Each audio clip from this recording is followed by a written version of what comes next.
సంవత్సరాల తరబడి ఎన్ని మందులు వాడినా మీ మోకాల నొప్పులు తగ్గట్లేదా? ప్రాణ పెయిన్ క్లినిక్ లో అత్యాధునిక చికిత్స. నేడు ఏపీ కేబినెట్ సమావేశం జరిగింది.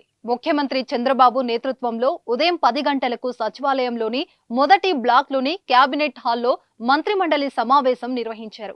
ముఖ్యమంత్రిగా బాధ్యతలు స్వీకరించాక చేసిన 5 సంతకాలకు నేడు కేబినెట్ లో ఆమోదం తెలుపుతున్నారు.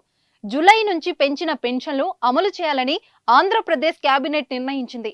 దీంతో వృద్ధులు, వితంతులకు ప్రతి నెల వచ్చే పెన్షన్ 3,000 నుంచి 4,000కు పెరిగింది.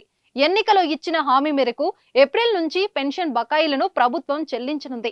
జూలై 1న ఒకేసారి 65 లక్షల మంది 7,000 పెన్షన్ అందుకోనున్నారు.